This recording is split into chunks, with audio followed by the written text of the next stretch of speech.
kisah seorang kakek tua ya, yang miskin sekali, umurnya sudah 80 tahun. Kemudian dia juga menaungi sekitar 8-9 orang wanita, istrinya, ibunya, saudarinya 2, anaknya perempuan 4. Jadi banyak, tapi dia miskin. Kemudian dia tidak punya makanan untuk makan berbuka puasa ataupun sahur di Ramadan. Dia duduk di sebuah tempat, dia temukan ada peti. Ternyata isinya emas. Ya, kemudian dia buka emas. Maka pada saat itu di benaknya muncul pikiran was-was syaitan, sekarang sudah halal dia untuk ambil. Karena dia tidak bisa lagi makan. Tidak ada makanan untuk dia makan buka puasa. Tadi sahur tidak makan apa-apa. Gitu kan, cuma minum air putih. Maka dia pun mengatakan pada dirinya tidak mungkin. Saya harus bersabar. Ini bukan hak saya. Saya akan kembalikan pada pemiliknya. Ditutuplah. Kemudian dia pun pulang ke rumahnya. Akhirnya dia cerita sama istrinya. Istrinya mengetahui. Istrinya juga mengatakan kalimat yang sama. Kita susah. Sudah kau punya hak untuk pakai. Sekarang kau temukan itu barang. Dia bilang tidak bisa. Jangan pernah kau sentuh ini. Kita harus bersabar. Ini cobaan dari Allah SWT. Bahkan kalau kau berani sentuh peti emas ini, kau ambil, kau akan saya ceraikan.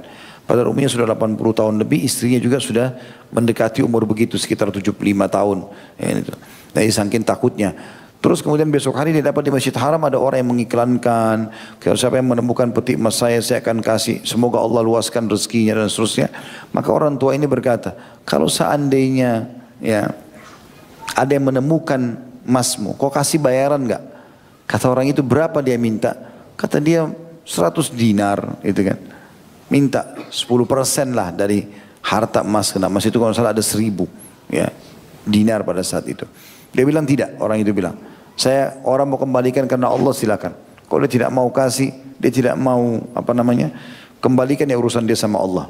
Dia pulang ke rumah, dia bilang sama istrinya, kayaknya kita nggak bisa nih. Orang ini nggak, saya sudah temukan pemiliknya, tapi dia nggak mau kasih uang.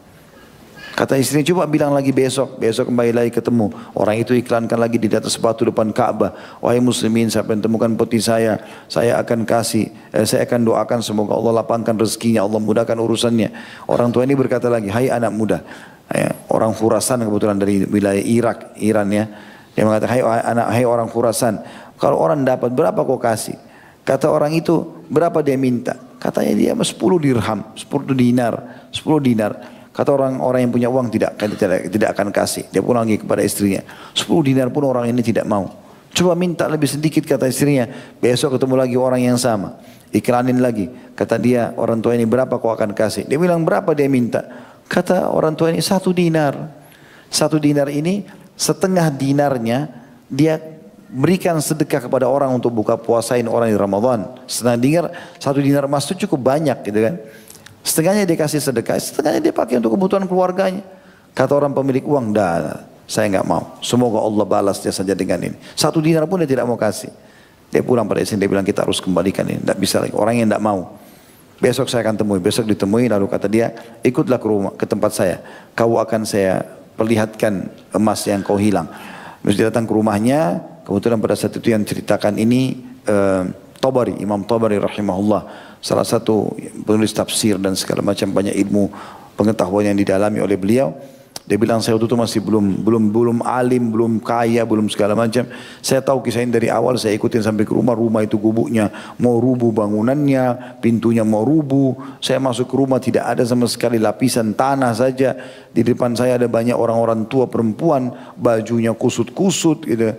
Kemudian masuk ke situ, lalu saya pamit sama yang punya rumah ini, si kakek ini saya juga boleh masuk. Karena dari awal saya ikuti kisah ini.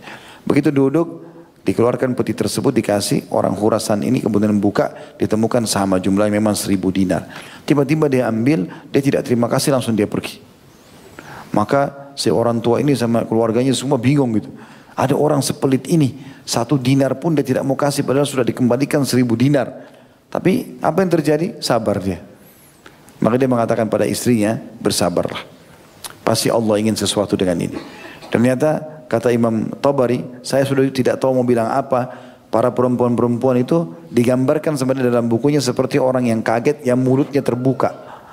Kok bisa terjadi? Ya, kok bisa ada orang begini? 1 dinar pun tidak mau gitu.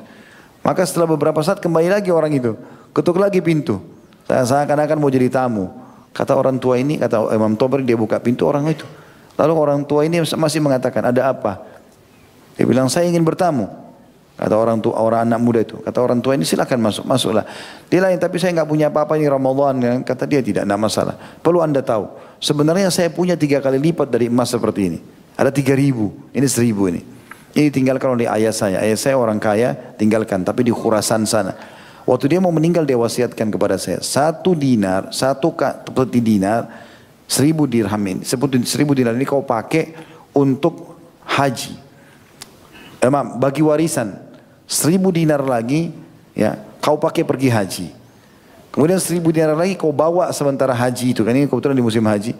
Kau bawa ke haji, ke Mekah sana, cari selama perjalanan orang yang paling susah dalam hidupnya menurut kau, ya, kasih 1 orang saja 1.000 dinar itu sedekah dari saya. Sepertiga hartanya, karena bukan boleh wasiatkan sepertiga harta. Maka dia bilang, saya dari awal melihat tidak ada orang yang lebih butuh daripada kamu. Ditaruh uang itu lalu dia pergi, anak muda ini. Begitu dia pergi jauh, kata Imam Tabari, saya sama kakek ini tua coba mengejarnya juga tidak bisa dapat. Karena orang itu sudah tidak ada. Maka dia pun kembali ke rumah lalu dia tersenyum si kakek ini sambil mengatakan, ya ketahuilah, dia panggil istrinya, ketahuilah ini akibat sabar. Allah bukan cuma kasih kita 100 dinar atau 10 atau 1, tapi Allah kasih semuanya karena kesabaran kita. Coba kita ambil kemarin, mungkin Allah tidak akan berikan kita seperti ini. Pasti Allah akan buat orang ini pergi cari orang lain. Karena kita seperti tidak lulus dalam tes itu. Gitu. Lalu kemudian kata Tabari, dipanggillah semua perempuan-perempuan yang tua itu, termasuk 2, ada anak perempuannya masih gadis, 2 orang. Saya juga duduk, maka kami 10 orang. 8 orang perempuan, 9 sama si kakek, lalu 10 orang sama saya. Lalu kemudian mulailah dia bagi-bagi uang dinar itu. Jadi saking dermawannya si kakek ini, walaupun dia sudah susah hidupnya, dia masih bagi-bagi 1 koin, 1 koin, 1 koin. Terus sampai habis. Karena jumlahnya 1.000 dan mereka 10 masing-masing dapat 100 dinar. Gitu kan. Maka setelah itu kata Imam Tabari, belum sesaat ibu-ibu ini semua pada keluar, pergi belanja di pasar, beli makanan segala macam. Tiba-tiba berubahlah keadaan tersebut. Saya datang keesokan harinya, saya pun mengambil uang tersebut, saya temukan uang itu uang yang paling berkah. Saya pakai untuk ilmu segala macam. Beberapa tahun setelah itu saya kembali, saya datangi lagi rumahnya orang tua itu, rupanya dia sudah meninggal. Dan ternyata rumah mereka sudah tidak ada. Saya tanya mana keluarganya si fulan, kakek itu. Mereka mengatakan, oh itu sana orang-orang kaya di kota Mekah. Jadi kaya raya semua gara-gara 100 dinar tadi itu setiap orang. Dan anak-anaknya yang 2 atau 4 orang perempuan semuanya nikah sama tokoh-tokoh masyarakat di Mekah. Tapi semua itu efek daripada kesabarannya. Jadi kadang-kadang cobaan datang itu Allah SWT ingin uji kita. Mungkin kita temukan handphone, temukan uang, temukan kesempatan berzina, temukan kesempatan apa. Itu Allah ingin menguji kita. Allah sedang melihat. Kita lalui enggak? Kalau kita lalui berarti di ujung sebuah cobaan itu ada sesuatu yang besar yang Allah janjikan. Ya, antum lulus atau tidak lulus itu tergantung daripada upaya antum di situ.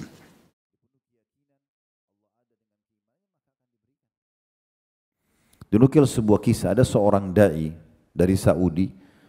Saya nonton cuplikan ceramahnya, tapi saya rasa kisah ini perlu untuk disebarkan. Pengalaman pribadi beliau. Dia pergi ke Mesir. Ada acara di beberapa kota. Sebelum dia pulang ke Saudi, dia bilang saya mampir ke sebuah masjid yang di kota Kairo yang kebetulan saya isi ceramah juga di situ sebelum saya ke kota-kota lain. Saya akan take off sekitar jam 6 atau jam 7 pagi. Saya datang dari kota yang sana itu sekitar jam 1 jam 2 malam. Saya butuh istirahat, saya lebih baik istirahat di masjid ini karena dekat dengan bandara. Kemudian baru saya pergi menuju ke bandara nanti selepas sholat subuh. Bahasa dia gitu. Waktu saya masuk ke masjid, lampu masjid menyala, saya pikir ini marbot masjid yang sudah saya kontak memang mempersiapkan buat saya. Saya masuk masjid tidak ada orang. Tapi ada 1 orang di mihrab, di tempatnya imam, lagi sujud, lagi sholat. Saya pikir oh itu marbot masjid barangkali. Selepas dia sholat 2 rakaat, atau pada saat dia lagi sholat, dia bilang saya dekatin, saya pengen lihat orangnya betul nggak, tapi dari jarak sedikit. Tidak sengaja saya dengar orang itu lagi berdoa. Rupanya orang itu mengucapkan dalam sujudnya dan suaranya terdengar karena hening, mesti cuma berdua dia. Dia bilang doanya adalah, ya Allah sungguhnya engkau tahu istriku lagi butuh operasi. Kalau nggak salah butuh 10.000 jenih pon Mesir ya. Dan dia sebutkan angka itu dalam doanya. Saya butuh biaya ini ya Allah. Kalau besok saya tidak dioperasi mungkin bisa meninggal. Sebagai ikhtiar manusia, mudahkan rezeki itu untukku. Sementara aku tidak tahu, aku tidak punya uang itu. Diulang-ulangi doanya. Kata syekhnya ini, saya dengar dua orang itu, kemudian saya coba menyingkir agak jauh sedikit. Begitu selesai dia sholat, saya dekatin. Ada masalah apa? Dia bilang, saya sudah mengantar istri saya ke rumah sakit. Kalau nggak salah kena penyakit kanker apa, harus dioperasi. Besok kata dokter, tapi rumah sakitnya nggak mau lakukan itu. Dokter nggak mau lakukan kecuali ada uangnya. Saya nggak ada uang. Saya sudah coba pinjam sana sini, nggak ada solusi. Saya pikir, saya berdoa sama Allah. Kata syekhnya, lanjutkan doa kamu ini. Dan terimalah berita gembira, kau akan dapat solusi. Silakan lanjutkan. Kata syekhnya, orang itu lanjutkan doanya. Diulang-ulangi terus sama dia. Syekhnya mengatakan, saya istirahat sejenak. Kena malam. Azan subuh saya dibangunin sama baru masjid. Sudah azan. Syekh bangun, syekhnya bangun. Dia bilang, pada saat kami habis sholat qobliyah subuh, menjelang pas iqamah, imamnya persilakan saya, Syekh silakan Syekh, Anda jadi imamnya. Dia bilang saya kurang istirahat, mungkin suara saya kurang bagus. Tidak apa-apa, kami mau mumpung Anda di sini silakan Anda jadi imam. Udah, dia bilang saya jadi imam. Selepas salam, ada orang di belakang saya, kata Syekhnya ini, sholat di belakang saya pas. Udah tiba-tiba salaman saya, ahlan Syekh. Pokoknya Syekh ini kebetulan punya media juga, punya YouTube, dia ceramah dan disebut orang-orang Jazirah Arab kenal dia. Kemudian dia mengatakan, ada satu orang datang mengatakan, Syekh, saya tinggal di apartemen di sebelahnya masjid ini, kata orang itu. Saya tadinya mau sholat subuh di tempat lain, tapi waktu mulai Anda membaca ayat, saya kenal suara Anda. Saya datang sholat di sini, karena itu. Terus tiba-tiba orang itu bilang begini, Syekh, ada satu hajat saya. Kata Syekhnya, apa itu? Dia bilang, saya punya zakat mal, nilainya 10.000 pon. Nilainya mirip sama orang yang minta doa tadi malam itu. Saya ingin kasih ke satu orang. Sudah lama saya tahan, istri saya selalu ingatkan keluarkan zakat itu. Saya bilang tunggu dulu. Hari ini saya meminta tolong tunjuk siapa orang yang bisa saya kasih. Syekhnya bilang saya berdiri, saya cari mana orang yang semalam. Rupanya ada di ujung saf di saf pertama. Dipanggil sama Syekhnya, sini. Datang orang itu mendekat. Kata Syekhnya, coba sampaikan hajat kamu semalam yang kau berdoa. Dia bilang istri saya butuh operasi, butuh uang 10.000 jenih, 10.000 pound. Syekh, orang yang kata Syekhnya, waktu dia bilang 10.000 pound, saya bertakbir, Allah Akbar. Orang yang mau punya uang zakat juga bertakbir, Allahu Akbar. Kok angka itu bisa pas? Ya. Maka kata Syekhnya, orang ini punya zakat, dia mau alokasikan. Dan orang ini punya hajat, dia bilang sama punya zakat. Maka saya sarankan berikan kepada orang ini. Diberikanlah pada orang tersebut. Orang tadi sujud kepada Allah, bersyukur, ya Allah terima kasih. Orang kembali kepada Allah itu luar biasa. Tinggal butuh keyakinan atau tidak. Ingat ya, kalau ibu menyampaikan hajat kepada Allah, jalankan hadis Nabi SAW, Udu'u rabbakum muqinuna bil ijabah. Berdoalah kalian, manjalah kalian, mohonlah kalian pada Tuhan kalian dalam kondisi penuh keyakinan akan diijabah. Fa innallaha la yaqbalu du'a min qalbin ghafil. Karena Allah tidak akan pernah menerima doa dari hati yang lalai. Allah terima enggak ya? Ragu. Ya enggak diterima. Ya. Yakin Allah dengar, Allah akan kasih. Tinggal berjalan saja. Dan ingat juga sebuah hadis Nabi SAW, yustajabu li ahadikum malam ya'jal. Pasti akan diijabah doa seseorang antara kalian selama dia tidak tergesa-gesa. Sahabat bertanya, "Wamal isti'jal?" Dalam riwayat, "Kaifa yasta'jil?" Bagaimana tergesa-gesa itu ya Rasulullah? Kata Nabi SAW, "Yaqulu da'utu wa lam yustajabu li fatarakat du'a." Dia mengatakan, saya sudah berdoa tapi belum lihat ijabahnya, lalu dia tinggalkan doa. Mungkin ibu tinggal sekali lagi berdoa Allah ijabah. Kenapa berhenti? Jangan pernah berhenti sampai lihat apa yang ibu minta. Selama ibu tidak minta yang haram, yakin Allah kasih.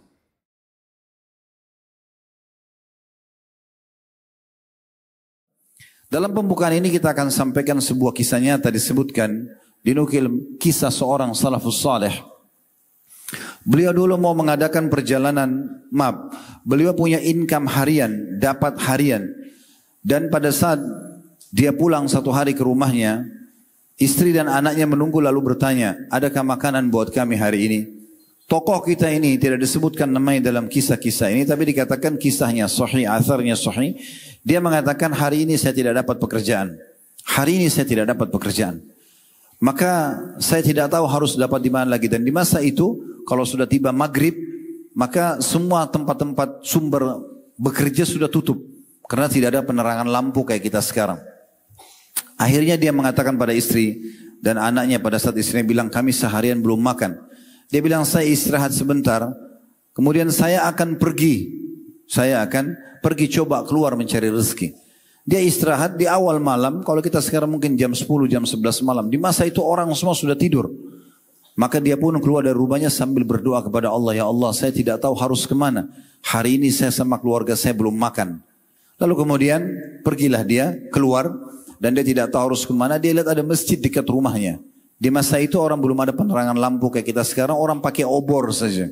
Dia nyalain satu obor, dia wudhu, kemudian dia sholat 2 rakaat, lalu dia merengek-rengek sama Tuhannya. Dia bermanja-manja sama Allah subhanahu wa ta'ala. Ya Allah, zat yang menciptakan alam semesta ini, zat pemberi rezeki, engkau yang telah menciptakan aku dan keluarga aku, dan engkau belum memberikan kami rezeki pada hari ini. Jangan biarkan kami menginap dalam kondisi kami kelaparan. Maka dia terus merengek. Dalam kisah yang disebutkan terjadi satu kejadian yang unik di malam itu. Raja yang berkuasa di wilayah itu mimpi buruk. Dia mimpi menghadapi kematian, melihat siksa kubur, melihat neraka, dan dia ketakutan raja ini.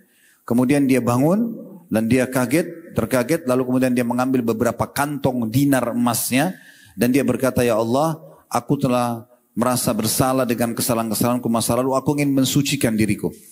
Tolong mudahkan untuk aku untuk membersihkan dosa-dosaku dengan bersedekah dari harta ini di malam ini. Kemudian dia pun keluar tanpa ada pengawal. Lalu kemudian dia jalan. Subhanallah, waktu dia lewatin masjid yang tadi ada orang miskin ini, kudanya berhenti di situ dan dia pun turun. Dia penasaran, kenapa harus saya turun di masjid ini, dan hatinya tergerak mau ke masjid itu. Dia pun masuk dalam masjid.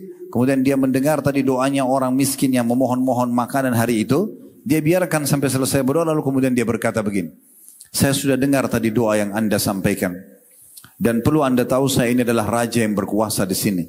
Maka saya sudah niat malam ini untuk bersedekah. Saya minta kepada Allah ditunjukkan orang yang tepat. Saya merasa Anda orang yang tepat.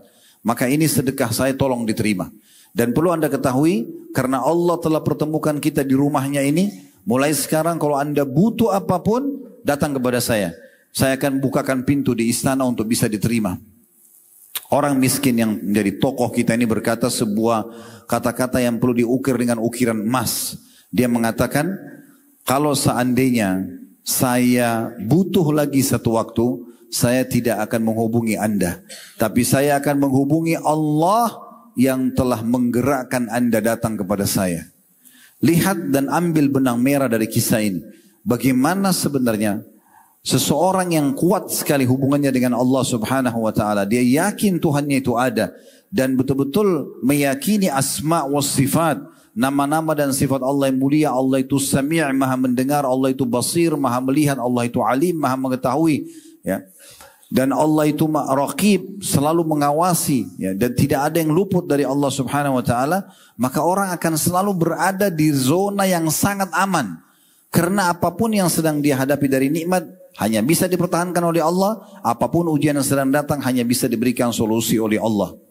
Tinggal teman-teman sekalian, kalau kita mau tahu bagaimana jawaban yang datang dari Allah subhanahu wa ta'ala, fahamilah Allah telah membuat sebuah sistem, biasa disebut dengan sunnatullah. Sistem yang sudah Allah buat. Sistemnya adalah, kalau kita lapar, lalu kita mengatakan, ya Allah saya lapar, hilangkan lapar saya.